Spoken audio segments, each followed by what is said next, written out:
Today, I am going to go over our lesson about the difference between manners and social skills, because what I notice a lot is that kids, and sometimes adults, tend to think that social skills and manners are the same thing. If you have one, you have the other, and weirdly, if they are going to be thinking about which one is more valuable, they tend to put manners above social skills. So this was our conversation for this week. Every conversation was a little bit different based on the age of the students. Some students started off with an image of an iceberg, which many kids recognize as a very common meme background, so that had them hooked right away. We talked about how with an iceberg, what you see at the top seems important, but it's often not the business side of the iceberg. And a lot of kids brought up, yeah, that's what the Titanic thought. So manners are what's the tip of the iceberg.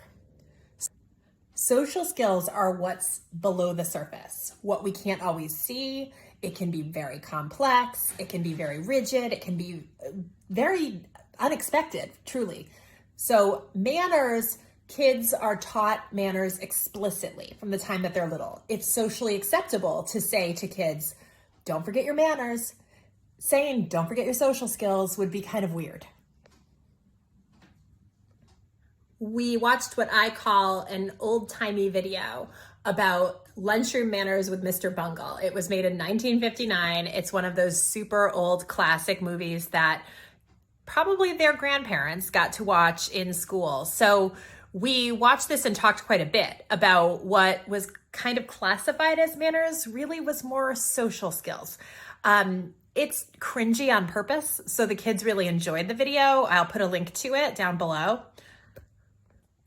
In general, manners are things that are on the outside of us. They are words we use, they are the way we use our body, and they're sort of things that are all agreed upon by pretty much every human, at least in our culture. That varies culture by culture, but everybody knows the please and the thank yous. Chew with your mouth closed. If we want to be a little fancy, don't put your elbows on the table. That's common knowledge. Social skills is much more about noticing other people, noticing a space, noticing your own thoughts, noticing your own feelings, and adjusting to match the expectations. Social skills are the bottom of that iceberg. It's much more complex, and they are almost always an inside job. Where the kids landed is, yeah, manners can exist with wobbly social skills. We can say, please, can I have that book?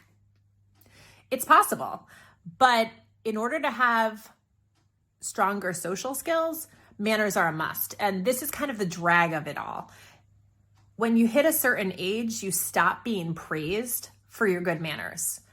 However, if you have wobbly manners, that's considered poor social skills. So manners do matter. They are not the very most important thing, and you certainly cannot get through life with great manners and wobbly social skills. So we have to work on both. And that's where we're going to be heading in our future lessons, is really diving into the bits and pieces of social skills.